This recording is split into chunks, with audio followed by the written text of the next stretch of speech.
Welcome to QWERTY Writing Life Podcast, where we have candid chats about our creative lives. This is May. And I'm Joy. For more information about our podcast, monthly newsletter, or author resource series, visit us at QWERTYWritingLife.com. That's QWERTY, spelled QWERTY. It's the first 6 letters on your keyboard. So, are you ready? Grab your tea. Or your coffee, and let's chat. Hello, everyone. It's another week. Hello and welcome. Tonight, we are going to be talking about co-writing nonfiction. And Joy and I have actually done this, so we've got lots of things to tell you from personal experience in this area. But before we do that, let's talk about our creative weeks. Joy, what did you do? I have been working on revisions on the final book in the Carolina's Legacy Collection. Finally. Anyway, the biggest thing for me this week on that creatively was getting to know the second character. I have 2 voices in this book, and getting to really actually know that second character a lot more intimately than I have in the past. We had a breakthrough and an epiphany, and she and I came to terms. So there is that. I'm so excited about that because I can't tell you how much I wanted to know more about her character. The other character, you had already written a book about him, and you had come to know him so well that you could tell the difference in the perspectives whenever you were writing. And I just wanted to know her more. I wanted to cozy up next to her and hear all of her life stories and have that reflected in the book. So I can't wait to see how this all comes about. Yay. And I have your notes to thank a lot for this. I hope they helped.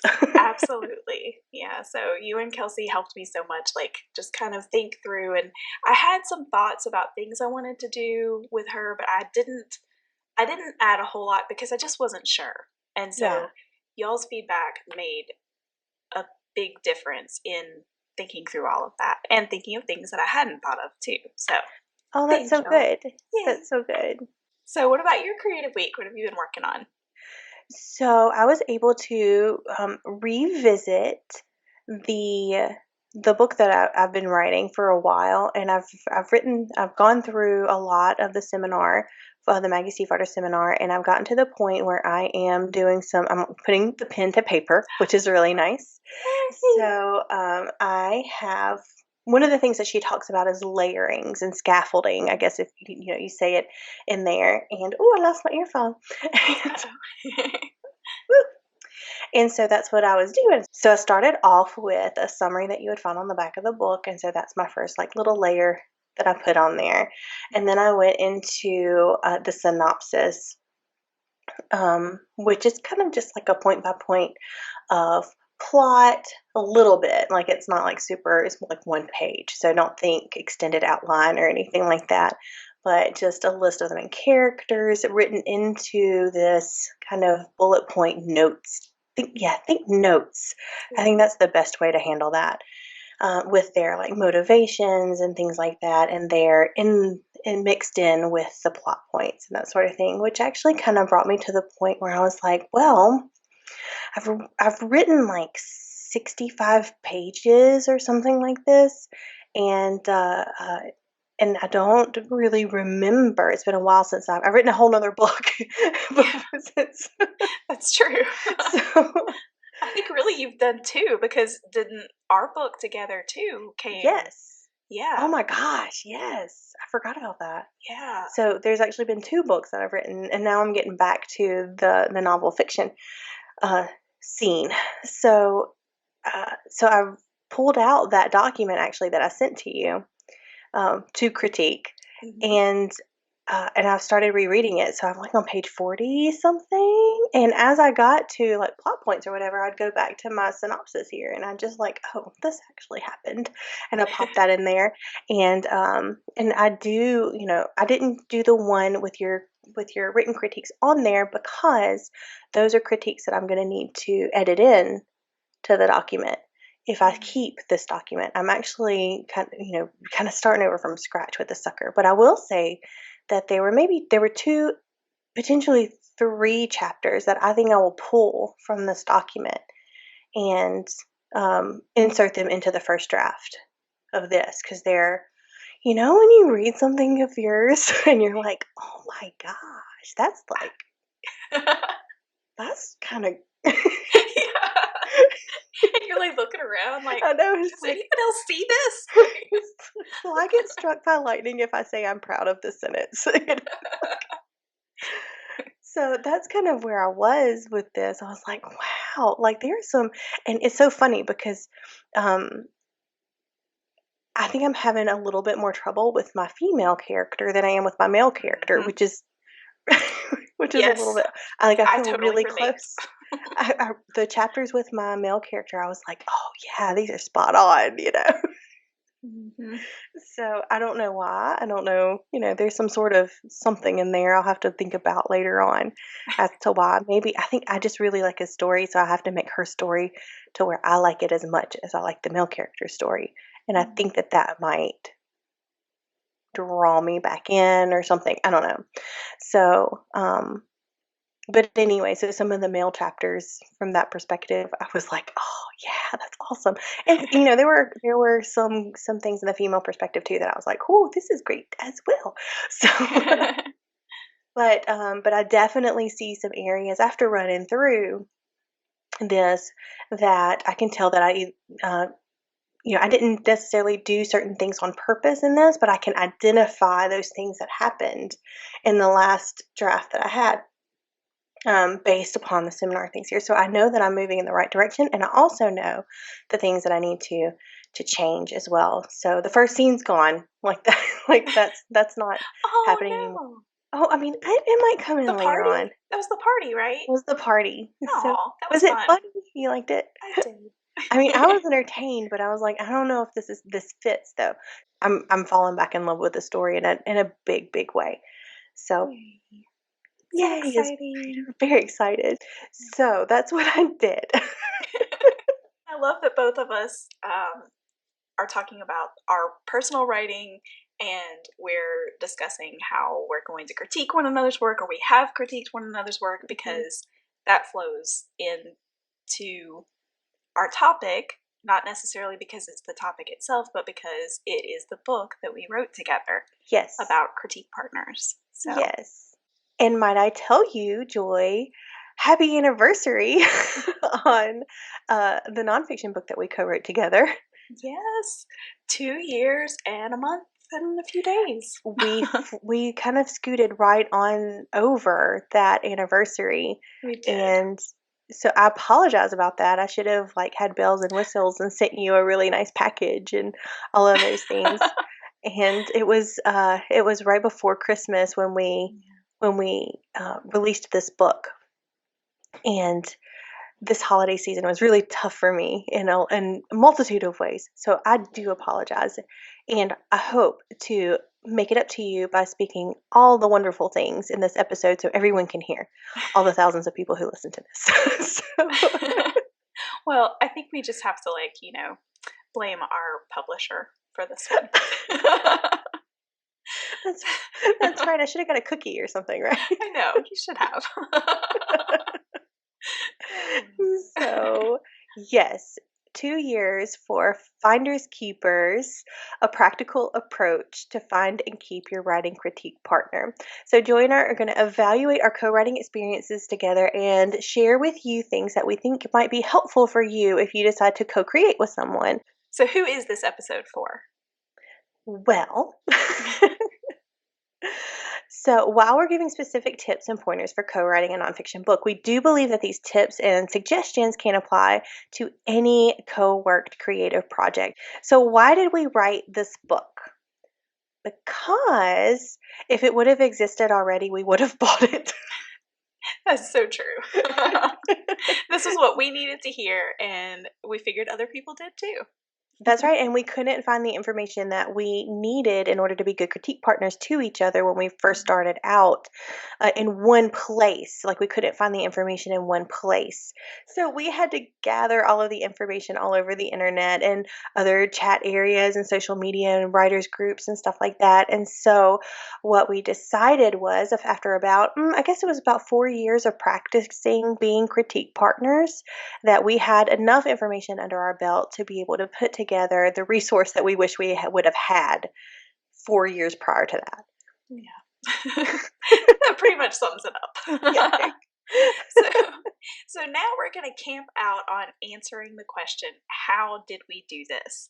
So we've got a few things that we're going to share with you that hopefully will be good tips for whatever you happen to be considering doing as a collaborative creative project.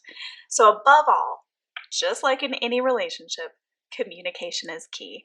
You must speak clearly to one another. When frustrations arise, and they will, because, hey, we're human beings, right? You cannot just swallow these frustrations. Think through the cause of your issue and then speak your concerns to your partner. Discussions are a give and take, a back and forth. Speak yes, but listen. Not just keep your mouth closed long enough for the other person to finish so that you can make your next point. Actually listen to their words with the goal of understanding. If you don't understand, ask questions or restate what you heard them say until you do understand. This is crucial after the project has been completed and released too.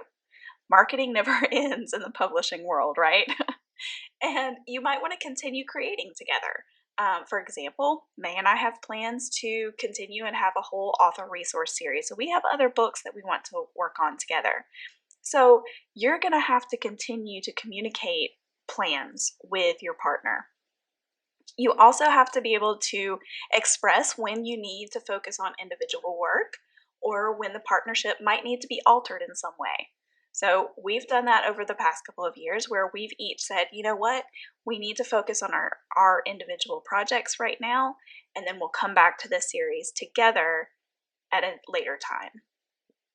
And that's generally Joy saying, Megan, work on your stuff. So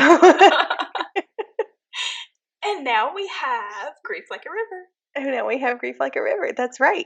So it's really, really nice whenever you know your partner in a way where your partner can be like, you know what, I really think that you need to consider doing this.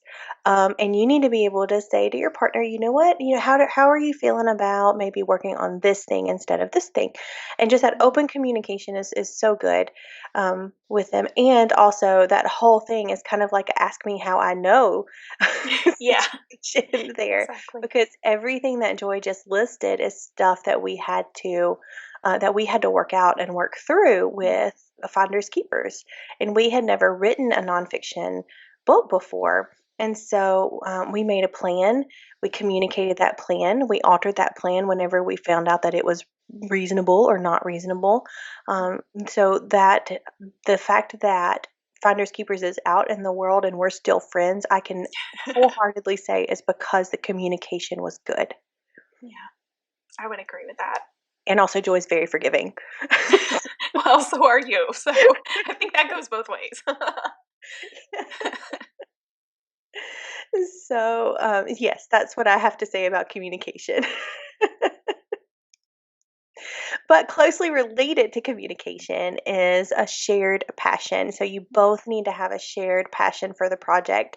And as you heard when we talked about why we wrote the book, you know that we were pretty frustrated that we could not find what we needed. And so we created what we needed, hopefully for other writers to be able to kind of speed through that process, that research process, and that trial and error. Yes, there will be trial and errors in your critique partnership for sure, because we're all individual people, but you have a really sound jumping off place to start that.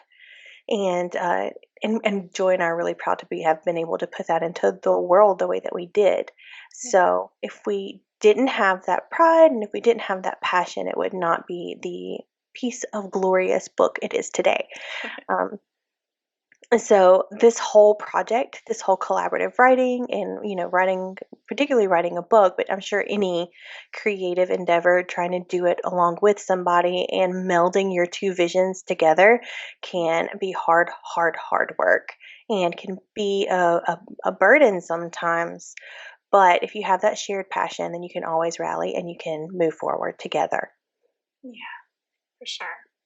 So, another thing that we found along the way is it's important to be able to trust the person you're working with. So, like we've talked about in the past with this, if this is somebody that you don't know very well, you need to do some tests to make sure that you work together well. And we discussed this when we did our little workshop recently with the short, writing a short story together, that kind of Hmm. thing.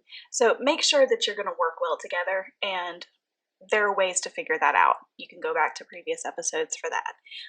If it's somebody, friends, family, you know them. So do you respect their creativity? Do you respect their products? Do you respect their ideas on the shared project? You've probably had some discussions at this point about whatever it is. Do you feel like you would work well together? That was my puppy. She's having a dream.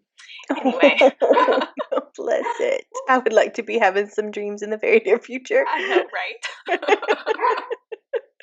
So, with all of this, though, you do want to make sure that you safeguard your friendship, your relationship as you enter into a professional relationship.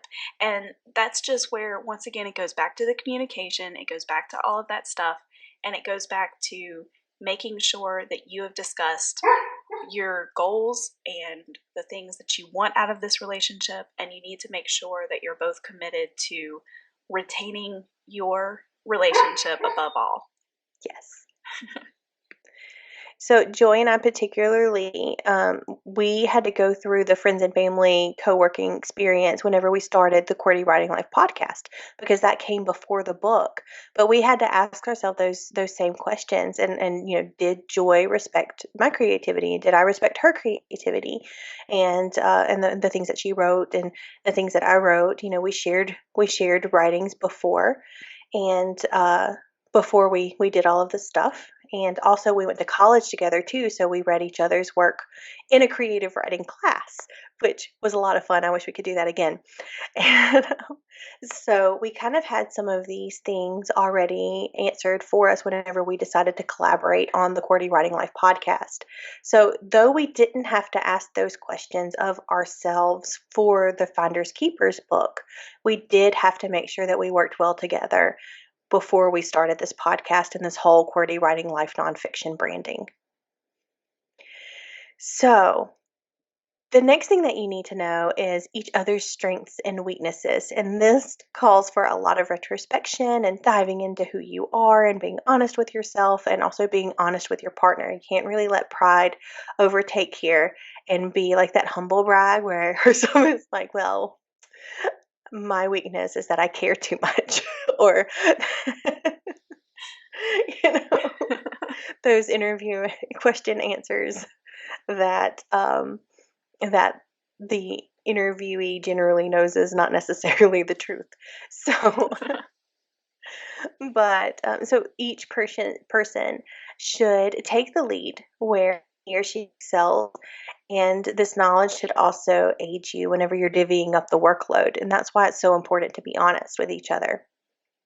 If you're not good at making an outline, then don't take on that task, my friend. Or, or if you're like a rock star at writing descriptions and marketing content, then take the lead on that front and give your partner a break because generally one or the other of us is probably not that great of it. So, yeah, like just being able to take on the things that you can take on and also being able to learn and improve your weaknesses by working with your partner is a huge deal too. I've learned so much from Joy, and especially in the editing area, the line editing and proofreading areas, and with clarity and word structure and sentence structure.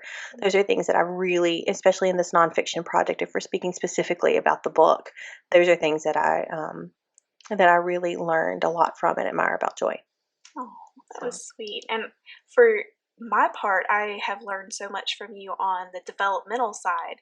And now that's specifically to the fiction, especially, but I mean, your insights into the kinds of questions that you ask to get me to a point that I need to deepen something, or whatever the case may be. I love that, and you do that so much better than I do. So I have learned so much from you in that regard. And that's the whole point, right? Is that we learn from each other and we become better. Then we'll have to find all new weaknesses that we'll have to strengthen, and we might even have to get another person to teach us those things because we'll know everything that each other knows. So, That's true. but that's a problem we'll come up with like later. Yeah, we'll get to that. So with all of this, and this kind of gives a really good foundation for you to work together. And then at this point, we get into the logistics. So you need to have a logistical plan, and this goes for anything that you do, any kind of project. There's usually like a project manager, right? And you have your list of things that have to get done, and then you make a plan to get each of those things done. So specifically for writing, I'm just going to tell you some of the things that we had to plan out and talk about. And then whatever your project is, you might have some different things here, but you have the writing part, obviously, editing. Are you going to hire out? Like, how are you going to do this? Who's going to write what? Who's going to do this? Who's going to do that? That's kind of what we were talking about when we were thinking writing and editing. And then you have the publishing, have a publishing leader and a contract, royalties and rights. You have to talk through that kind of stuff. You need to have a contract together, because that's something that just, honestly, it just protects your friendship, and it's just good business practice. So marketing. This is still a work in progress for us. We're just going to skip right over that because you know what? I don't want to think about it at the moment. All right, moving on. And that's a weakness that we need to learn from other people. There we go. Yes. Okay, there we go. We'll get there. And when we get there, there will be a podcast episode, but it will not be today, my friend. So, like the whole Boromir memes. It will not be this day. But winter is coming. Wait, that's a different person. Are we mixing fandoms here? And then we have, talking about a diversity of products based off of this project. There are audiobooks, just for our kind of thing. We have audiobooks, there are workbooks, there are seminars, workshops, courses, all sorts of things that could come off of this. What platforms will we work on? For us, we use Google Docs quite a bit, just because we're not in the same city, so it's easiest to work that way. And then how are we going to communicate before, during, and after? So all of these things, just having a logistical plan, and then perhaps even more importantly, reevaluate it afterward to improve it for next time. And also understand that you're going to be having to be flexible with this as you go. So remind each other of the beauty and flexibility when a curveball threatens to ruin your day, because that will happen. It will. It will. And there are some times where we got done with things a little bit early and we just moved on to the next step. Mm-hmm. And then sometimes we needed a little extra time. And that also depends on, what kind of curriculum Joy's teaching. That was, to her kids, or what's going on event-wise or something in my full-time job.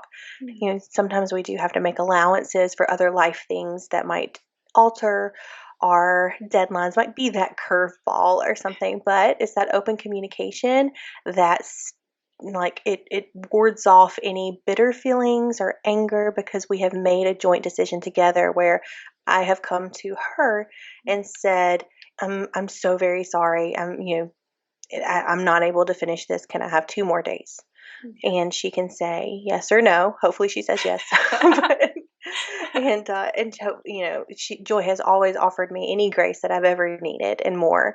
So, whenever you have that type of relationship, and also you are more likely to offer the grace that you need to give whenever that other person is in the same situation that you are in, and you were well received by the other person. So kindness, and all of these things. If it does end up, though, that you have a partner who continuously puts off and is not taking or making your project at the priority that it needs to be, if there's a final deadline, then you might consider maybe not working with that person on such important things in the future or at all.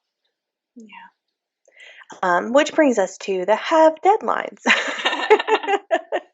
That's so, so very important. If we were going to say, yes, we're going to write this book, and we didn't say we are going to write this book by so and so month, so and so day, It so ain't and gonna so happen. something. This is not going to happen because priorities that do have deadlines will slip in front of that collaborative project every single time. I've been alive 38 years, and it's never had been a point where something with a deadline did not prioritize over something without a deadline. Yeah. So, in all aspects of my life. So, deadlines, very important to have, can be authored a little ways back and forth, but so important to have on the onset. And not only a finalized deadline, but also a deadline for the different steps that you have to complete your project as well. So if you want to be midway through by this day, then your partner needs to know that, and you need to agree upon that. And not doesn't need to be you saying, in 2 weeks you need to have this, this, and this done. That's not how partnerships work, my friends. So but it's a joint agreement on a plan, a logistical plan for all of these different areas that is going to take to make your project a reality. Yeah, I agree. And, another thing too is to, because those life things happen, pad your deadlines. So add an extra week or two in there to allow for things that happen. That's not always possible, but whenever, best case scenario, that's how you're going to set up your deadlines. Yeah. With a little bit of extra padding in there. Yeah, and this might be assumed, but I'm going to say it out loud or anyway because that's just how I roll. But you do need to have a conversation about the specifics of the end result whenever you're doing a collaborative project. So you and your partner need to know what to expect at the end and have that in your periphery as you are making these deadlines and making these decisions, because that's going to be your touchstone. Basically, that vision is going to be the touchstone for the decisions that you're making collaboratively with this project. Yeah. And I think that was good for us. But I also think that was hard for us because we didn't do that initially. If you recall, like we had the first draft already completely written. We had the appendix done. We had all of these things that were coming in for the spotlights that we had on real life critique partners inside of the book, and we still were not super happy with the way that the meat of the book Right. wasn't there because we didn't have the vision, or the vision that we had was not necessarily the right vision. And it wasn't until an outside person who was a mentor for both of us was like, why don't you try this particular structure? And it was a script structure. And so it wasn't until then that we have the full vision of the book, and we were like, oh, there it is, and we were able to initiate what needed to happen in between there. So I think that collaborative vision for the final project is pretty important. Yeah, it is. And that's also is a good example of being flexible in the process because, that came deep into the project, like you said. And when she said that, my initial thought was, no, because that's a big change. But I knew, and you knew, we both knew that was it. That's how we needed to do it. We could envision all of the different ways that the book could come to be. So we saw it in audiobook at that point in time. And I'll be honest with you, I probably wouldn't have done it if I had not read Power of Myth. It was the Bill Moyer and Joseph Campbell PBS interview in book form. So it literally said Bill Moyer, : Joseph Campbell, : but it was there. So I knew it was a legit traditional publishing structure because I had read it. So, and then I thought, why couldn't we spin that? Why couldn't we put that on its head? We're very casual in the book. And so and Bill Moyer and Joseph Campbell are very deep and introspective and intelligent, and not that we aren't those things too, but we just do it with jokes. So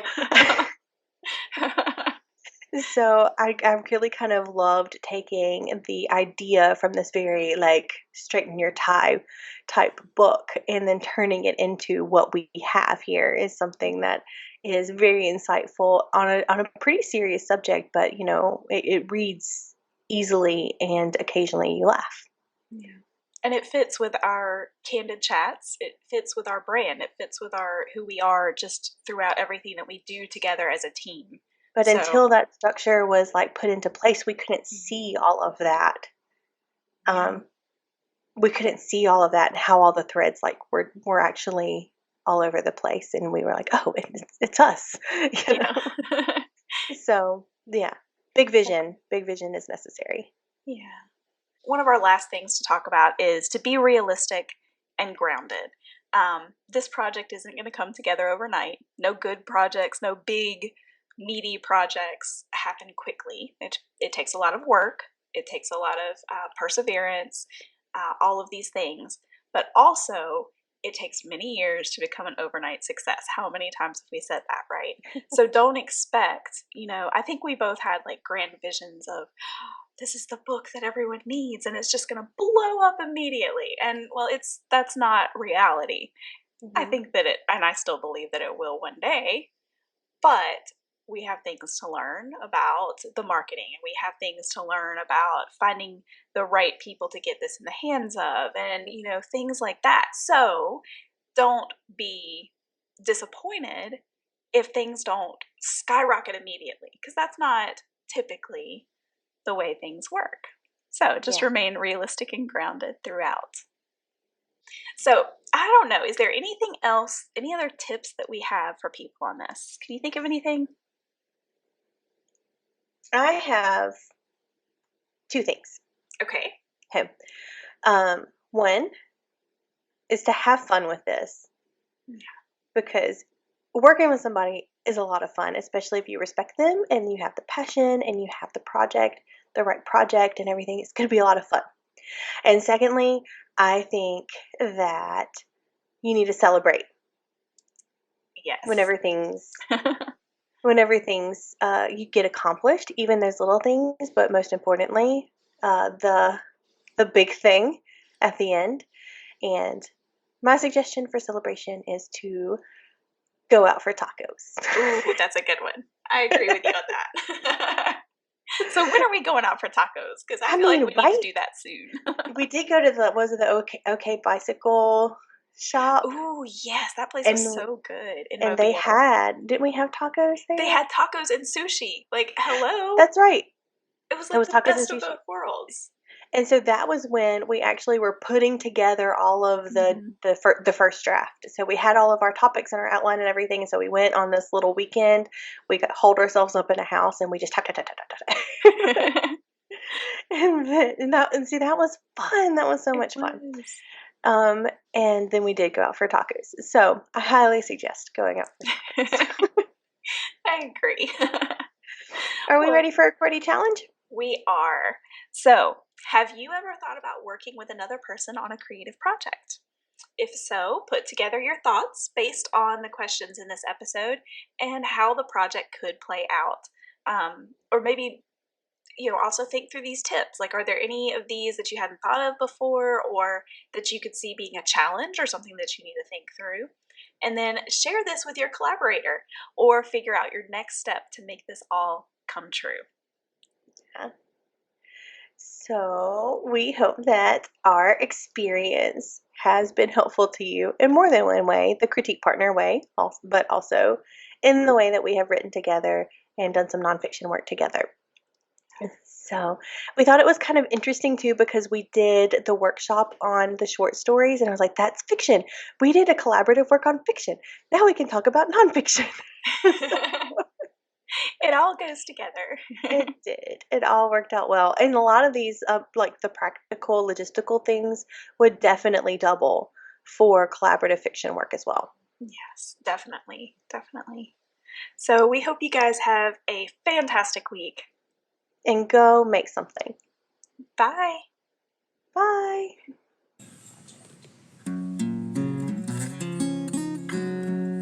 Thanks for tuning in. We hope this episode encouraged you. Like all creatives, we thrive on consumer recommendations. So, please consider leaving us a review and sharing our podcast with your creative friends. If you'd like to continue this conversation, visit us on our website at QWERTYWritingLife.com or on Instagram at QWERTYWritingLife.